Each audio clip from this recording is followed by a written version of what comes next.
Hello everyone, myself Dr. Premlata Vikal from SRK Government PG College Rajsamand. आज हम पढ़ेंगे microsporogenesis यानी कि लघु बीजाणु जनन।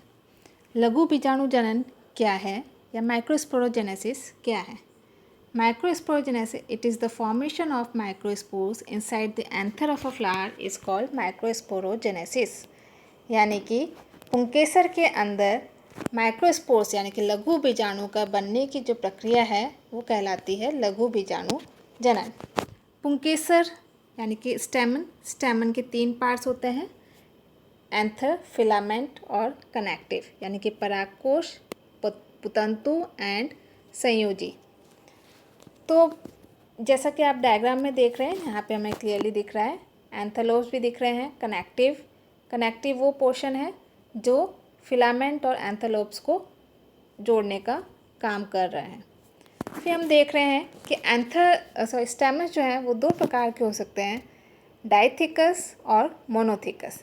अगर स्टेमन्स डाइथिकस हैं यानी कि द्विकोष्ठी हैं तो वहाँ पे जो लॉक्यूल्स होंगे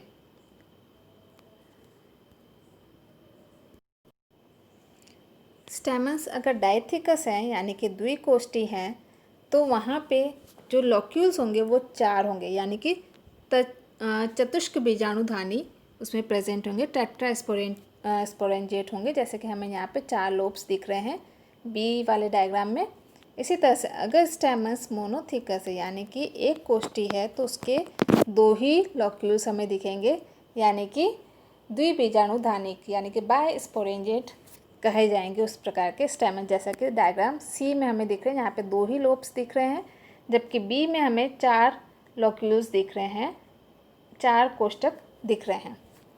तो इस प्रकार से स्टेमन्स बायथिकस हो सकता है यानी कि डायथिकस हो सकता है या मोनोथिकस हो सकता है। एक एक्सेप्शन है जो कि पैरासिटिक एंजियोस्पर्म है, आर्सियोथोबियम। ये इसमें जो एंथर होते हैं वो सिंगल मोनोथिकस है और सिंगल लोब्ड है, यानी कि एंथर में एक ही पाली है। यहाँ पे मोनोस्पोरेंजेट प्रकार के स्टेमन्स इसमें पाए जाते हैं, आर्सियोथोबियम। इसके बाद हम देखें microsporogenesis.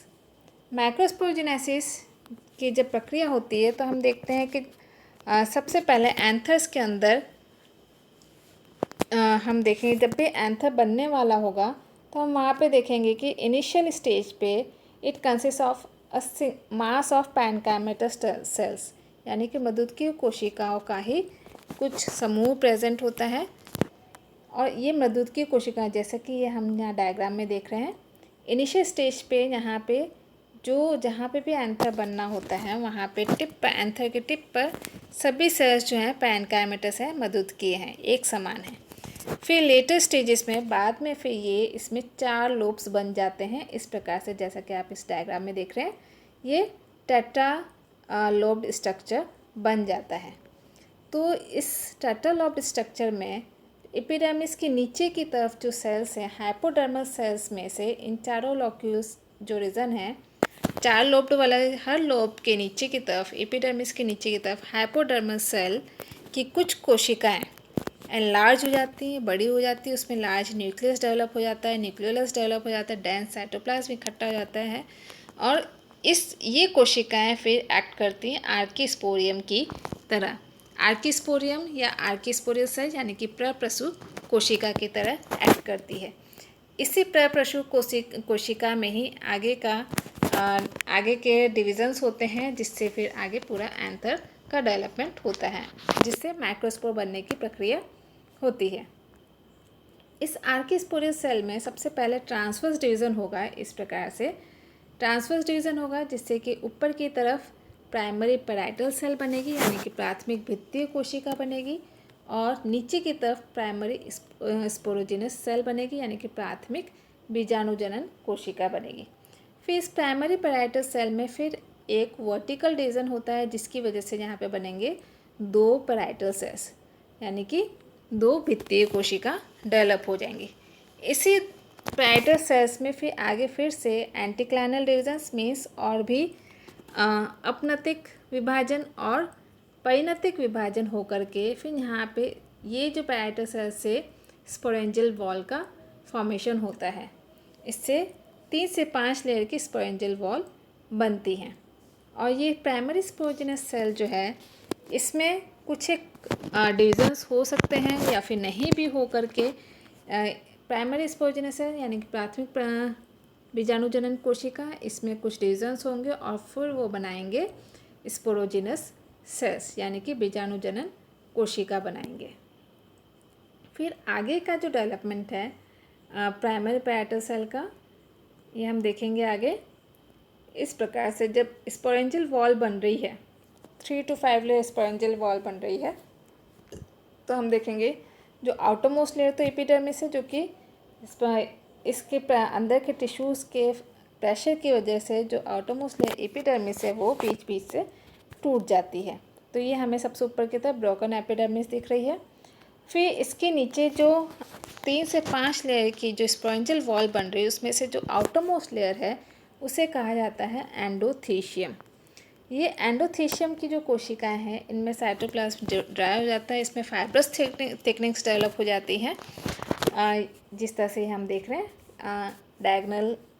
Diagonally fibrous thickenings develop हो जाती हैं और ये सेल्स जो हैं थोड़ी सी हार्ड हो जाती हैं। इनके बीच की तरफ जो मिडिल लेयर्स हैं, सबसे अंदर वाली लेयर और सबसे इनरमोस्ट लेयर कही जाती है टैपिटम, और इनके बीच की लेयर होती है 2 से 3 लेयर्स जो इनके बीच में प्रेजेंट होती हैं, इसे ये मिडिल लेयर्स कहलाती हैं। और ये अंदर के टिश्यूज़ के प्रेशर की वजह से मीन्स टैपिटल सेल्स और अंदर माइक्रोस्कोप डेवलपमेंट के प्रोसेस के दौरान ये मिडिल लेयर्स क्रश हो जाती हैं या अल्टीमेटली ख़त्म हो जाती हैं। फिर इनरमोस्ट लेयर जो है, जिसे हम कह रहे हैं टैपिटम, ये टैपिटम है, यहाँ पे आप देख रहे हैं इंटैक्ट, ये मल्टी न्यूक्लिएट कंडीशंस में होती हैं। जैसे इन टैपिटम सेल्स में न्यूक्लियाई कई बार डिवाइड होकर के बहुत सारे न्यूक्लियाई बना लेते हैं। और ये जो सेल्स हैं, टैपिटम जो सेल्स हैं, ग्लैंडुलर टैपिटम हम इसलिए कह रहे हैं यहाँ पे क्योंकि यहाँ पे ये जो सेल्स हैं ये टूटती नहीं है, ये टैपिटल की सेल्स टूटती नहीं है। टैपिटम का काम होता है डेवलपिंग माइक्रोस्पोर को नरिशमेंट प्रोवाइड करना। इसके अंदर की तरफ माइक्रोस्पोर मदर सेल्स है। फिर अगर हम आगे आ जाएं, एंडोथीशियम जो हमने देखा था कि एपिडर्मिस के नीचे की तरफ जो स्पोरेंजियल वॉल है उसके आउटरमोस्ट लेयर जो एंडोथीशियम है, एंडोथीशियम जो है टेट्रालोकुलर, ये डाइथिकस स्टैमेन का टीएस बताया गया है। यहाँ पे 2 पोर्शंस पे एंडोथीशियम जो है सेल्स में थिकनिंग्स डेवलप नहीं होती और वो थिन वॉल्ड ही रहती हैं, जिसकी वजह से ये जो ओपनिंग हमें दिख रही है ये कहलाता है स्टोमियम। स्टोमियम मीन्स माउथ, जहाँ से इसी स्टोमियम वाले पोर्शन से जहाँ पे एंडोथीशियम की सेल्स जो हैं जिनमें थिकनिंग्स डेवलप नहीं हुई हैं, यहाँ पे सेल्स थिन वॉल्ड हैं, जिसकी वजह से अंदर लॉक्यूल्स में जब प्रेशर पड़ता है माइक्रोस्पोर्स से, तब ये माइक्रोस्पोर्स बाहर की तरफ इसी पोर्शन से ये जो थिन वॉल सेल्स हैं जो स्टोमियम बन रही है उसी रीज़न से बाहर रिलीज़ होती हैं।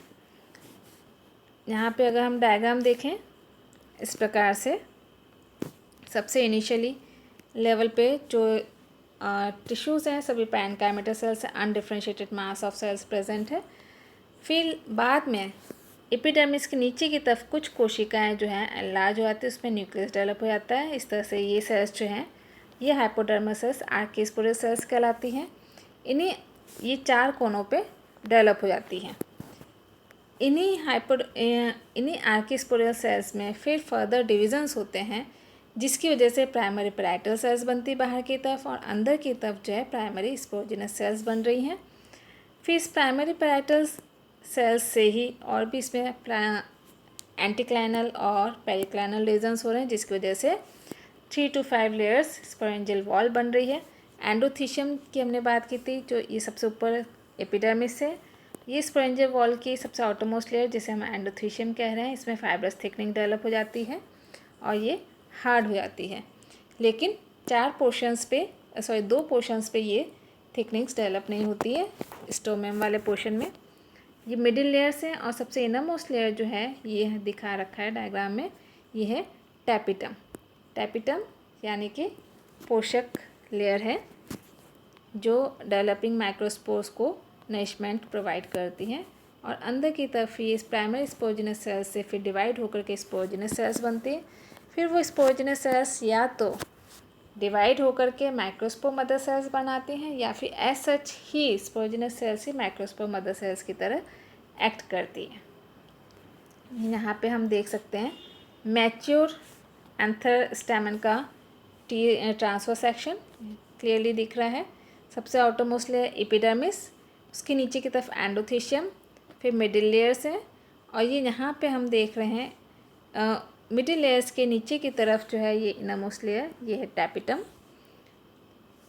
ये है टैपिटम। फिर हम देख रहे हैं ये यहाँ पे स्टोमियम, यहाँ पे इस वाले पोर्शन में जो सेल्स हैं वो आउटरमोस्ट लेयर जो सेल्स हैं उसमें थिकनिंग्स डेवलप नहीं होती हैं, पैरेन्काइमा से रहते हैं और यहीं से ये जो डेवलपिंग स्पोर्स हैं ये बाहर की तरफ रिलीज़ हो जाते हैं, पॉलन ग्रेन्स। माइक्रोस्पोर्स जब बाहर रिलीज़ हो जाते हैं तब वो कहलाते हैं पॉलन ग्रेन्स। ये वायल ऑफ माइक्रोस्पोरेंजियम कम्प्लीटली बताया हुआ है। नेक्स्ट इसको लाइन डायग्राम के थ्रू बताया गया है कि किस तरह से माइक्रोस्पोरोजेनेसिस हो रही है। यहाँ पे हम देख रहे हैं आर्किस्पोरियल सेल। आर्किस्पोरियल सेल में पेरिक्लाइनर डिवीजन होकर के बना रही प्राइमरी पैराइटल सेल और नीचे की तरफ primary sporogenous cell. Primary parietal cell से फिर बन रही पैराइटल सेल्स। इसमें पेरिक्लाइनल और एंटीक्लाइनल डिवीजन्स होकर के स्पोरेंजियल वॉल बन रही है और इसमें इनरमोस्ट लेयर जो है जिसे हम कह रहे हैं पोषक टैपिटम। और नीचे की तरफ जो है यहाँ पे हम देख रहे हैं प्राइमरी स्पोर्जिनस सेल्स में फिर डिवीज़न होता है। वो या तो डायरेक्टली ही माइक्रोस्पोर मदर सेल की तरह एक्ट करेंगे या फिर डिवाइड करके कुछ सेल्स बनाएंगे और फिर वो माइक्रोस्पोर मदर सेल की तरह एक्ट करेंगे, यानी कि लघु बीजाणु मात्र कोशिका। इनमें ये अभी 2n है, मीन्स डिप्लॉयड है। फिर इनमें मियोटिक डिवीजन्स होकर के फाइनली बन जाएंगे 4 माइक्रोस्पोर। एक माइक्रोस्पोर मदर सेल से बनेंगे 4 माइक्रोस्पोर्स या पॉलन ग्रेन्स। जब पॉलन ग्रेन्स एंथर से रिलीज़ हो जाते हैं तो हम देखेंगे इस तरह से जो एंथर है वो इस तरह से हो जाता है। आफ्टर डाइसेंस के बाद ये एंथर दिखाया गया है। अब हम देखते हैं कि माइक्रोस्पोरोजेनेसिस हो गया, माइक्रोस्पोर्स बन गए हैं, लेकिन माइक्रोस्पोर्स बनने की जो प्रक्रिया है, माइक्रोस्पोर मदर सेल से माइक्रोस्पोर्स जो बन रहे हैं, तो यहाँ पे जो माइक्रोस्पोर्स का डेवलपमेंट है वो 2 प्रकार का हो सकता है। यहाँ पे प्रोटोप्लास्ट का डिवीज़न 2 प्रकार का हो सकता है। पहला है सक्सेसिव टाइप और दूसरा है साइमल्टेनियस टाइप। सक्सेसिव टाइप में हम देखेंगे कि माइक्रोस्पोर मदर सेल जो है, यहाँ पे माइक्रोस्पोर मदर सेल में हम देख रहे हैं यहाँ माइक्रोस्पोर मदर सेल में मियोसिस होगा। मियोसिस होकर के ये न्यूक्लियस 2n है, मियोसिस होकर के 2 न्यूक्लियर बनेंगे और न्यूक्लियस बनने के साथ ही इसमें बीच में सेल प्लेट फॉर्मेशन हो जाएगी, यानी कि cytokinesis is followed by karyokinesis is followed by cytokinesis. फिर ये 2 डायट सेल्स बन गए हैं। इन डायट सेल्स में कि जो न्यूक्लियर हैं इनमें फिर माइटोसिस होगा। माइटोसिस इस प्रकार से दोनों सेल्स में हो रहे हैं न्यूक्लियर डिवाइड होकर के, तो दोनों डायट सेल में 2-2 न्यूक्लियाई हो जाएंगे। फिर इसमें भी फिर से क्या हो जाएगा, साइटोकाइनेसिस होगा। साइटोकाइनेसिस होने के बाद यहाँ पे टेट्राड ऑफ माइक्रोस्पोर्स बन जाएंगे इस प्रकार से। तो इस प्रकार का जो माइक्रोस्पोर डेवलपमेंट होता है ये कहलाता है साइमल्टेनियस टाइप का, क्योंकि यहाँ पे कैरियोकाइनेसिस के बाद ही साइटोकाइनेसिस भी हो रहा है। और इस प्रकार का माइक्रोस्पोरोजेनेसिस देखने को मिलता है मोनोकोटिलिडन्स में। नेक्स्ट है साइमल्टेनियस टाइप, जहाँ पे हम देख रहे हैं कि माइक्रोस्पोर मदर सेल में मियोटिक डिवीज़न हो रहा है, या हेटेरोटिपिक डिवीज़न भी कहा जाता है या रिडक्शन डिवीज़न भी कहा जाता है। रिडक्शन डिवीज़न इसलिए क्योंकि 2n से n नंबर ऑफ़ न्यूक्लियर बन जाएंगे, मीन्स न्यूक्लियर में n नंबर ऑफ़ क्रोमोसोम्स हो जाएंगे। तो यहाँ पे माइक्रोस्पोर मदर सेल है, यहाँ पे 2 न्यूक्लियाई डेवलप हो गए मियोसिस से। लेकिन अब हम यहाँ देख रहे हैं कि यहाँ पे सेल प्लेट का फॉर्मेशन नहीं हो रहा है। इसके बाद ही इन 2 न्यूक्लियाई में फिर होगा माइटोसिस। माइटोसिस होने से यहाँ पे इस माइक्रोस्पोर मदर सेल के अंदर 4 न्यूक्लियाई बन जाएंगे। ये 4 न्यूक्लियाई बनने के बाद अब यहाँ पे साइटोप्लाज्म जो है वो राउंड अप हो गया है, जिस तरीके यहाँ पे हम देख रहे हैं राउंड अप हो गया है। और फिर इसके बाद ये यहाँ पर साइटोप्लाज्म में इसमें फिर जो माइक्रोस्पोम मदर सेल की जो सेल वॉल है वो उसमें क्लीवेज फोरोज बनेंगी। मीन्स ये जो सेल्स ये जो हैं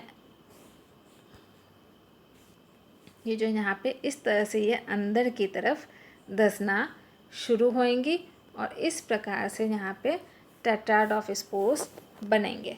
तो यहाँ पे हमें 3 स्पोर्स तो सामने की तरफ दिखाई देंगे और एक स्पोर पीछे की तरफ है, जिसे डॉटेड लाइन से शो किया गया है। फिर यहाँ पे तो ये जो स्पोर्स हैं ये टेट्राहेड्रल शेप में अरेंज्ड है। तो यहाँ पे टेट्राहेड्रल जो है अरेंजमेंट दिख रहा है स्पोर्स का, और यहाँ पे टेट्राड ऑफ 4 माइक्रोस्पोर्स इस प्रकार से बन जाते हैं। इस प्रकार का डिवीज़न देखने को मिलता है डायकोट्स में। Now the types of microspore tetrad. Microspore टेट्राड्स भी कई प्रकार के हैं। वो डिपेंड करता है कि सेल्स जो हैं वो किस प्रकार से अरेंज्ड है, मीन्स माइक्रोस्पोर्स किस प्रकार से अरेंज्ड है, उसके आधार पे कई प्रकार के टेट्राड्स बताए गए हैं। सबसे पहला है टेट्राहेड्रल टेट्राड, जहाँ पे हमने देखा साइमल्टेनियस टाइप के वजह से साइमल्टेनियस टाइप ऑफ जो माइक्रोस्पोरोजेनेसिस हो रहा है, जिसमें टेट्राड ऑफ स्पोर्स बन रहे हैं, माइक्रोस्पोर्स बन रहे हैं। टेट्राहेड्रल शेप में अरेंज्ड है, जिसमें 3 फ्लैट साइड्स दिखती हैं और एक कर्व्ड साइड हमें दिखती है, जैसा कि ये ऊपर डायग्राम में दिखाया गया है। ये टेट्राहेड्रल टाइप ऑफ माइक्रोस्पोर है, माइक्रोस्पोर टेट्राड। आइसोबायोलेटरल टाइप, जैसा कि सक्सेसिव टाइप ऑफ डिवीज़न में हमने देखा था, तो वहाँ पे 2 ये यहाँ पे 2 इस प्रकार से स्पोर्स हैं, फिर इन्हीं 2 के ऊपर फिर से 2 माइक्रोस्पोर्स और अरेंज हो जाते हैं। तो इस प्रकार का जो अरेंजमेंट है वो मोनोकॉट्स में देखने को मिलता है और ये कहलाता है आइसोबायोलेटरल टाइप ऑफ माइक्रोस्पोर टेट्राड। फिर है डिक्सेट टाइप। डिक्सेट टाइप में हम देखेंगे कि यहाँ पे जो माइक्रोस्पोर्स का फॉर्मेशन हो रहा है, माइक्रोस्पोर मदर सेल में मियोटिक डिवीज़न हो रहा है। मियोटिक डिवीज़न होकर के दो डायट सेल्स बन रहे हैं। अब यहाँ पे नेक्स्ट डिवीज़न जब माइटोटिक डिवीज़न हो रहा है, तब यहाँ पे जो सिंपल डिवीज़न्स नहीं होकर के नॉर्मल हम देखते हैं डिवीज़न इस तरह से हुआ, फिर 2 न्यूक्लियाई बने, फिर इससे इस तरह से 4 न्यूक्लियाई बन जाते। लेकिन यहाँ पे जो डिवीज़न हो रहा है, यहाँ पे हम देख रहे हैं कि पहला डिवीज़न हुआ ट्रांसवर्स प्लेन पे, फिर नेक्स्ट डिवीज़न जो होगा वो दोनों उसके राइट एंगल पे होगा, मीन्स एक पीछे की तरफ जाएगा इस तरह से। तो ये यहाँ पे जब पीछे की तरफ जाएगा तो यहाँ पे इस प्रकार का अरेंजमेंट कहलाएगा decussate type of tetrad. Next type है टी शेप्ड टेट्राड। यहाँ पे हम देख रहे हैं माइक्रोस्पोर मदर सेल में सबसे पहले मियोसिस होकर के 2 डायट सेल्स बने, अपर डायट सेल और लोअर डायट सेल। फिर अपर डायट सेल में यहाँ पे अपर डायट सेल में वर्टिकल डिवीज़न होगा और लोअर डायट सेल में ट्रांसवर्स डिवीज़न होगा, जिसकी वजह से इसका जो शेप है वो टी प्रकार का बन जाता है। तो इस प्रकार का टेट्राड कहलाता है टी शेप्ड टेट्राड। ये देखने को मिलता है एस्ट्रोलोकिया में। नेक्स्ट है लीनियर टाइप। लीनियर टाइप में हम देख रहे हैं कि यहाँ पे जो टेट्राड बन रहा है, यहाँ पे एक ही लाइन में माइक्रोस्पोर्स अरेंज्ड है, मीन्स यहाँ पे माइक्रोस्पोर मदर सेल में मियोटिक डिवीज़न हुआ। तो मियोटिक डिवीज़न होने से ये 2 न्यूक्लियाई बन गए, 2 डायट सेल्स बन गए। फिर इन 2 डायट सेल्स में फिर से माइटोटिक डिवीज़न होकर के इस तरह से 4 सेल्स एक ही लाइन में अरेंज्ड हैं। तो इस प्रकार का अरेंजमेंट कहलाएगा लीनियर टेट्राड। ये पाया जाता है म्यूसेसी फैमिली में, म्यूसा यानी कि केले वाली जो फैमिली है, एमेरिलाइडेसी फैमिली, अगेव में, लॉरस में, हेलोफिला में। तो इन सब में इस प्रकार का टेट्राड देखने को मिलता है।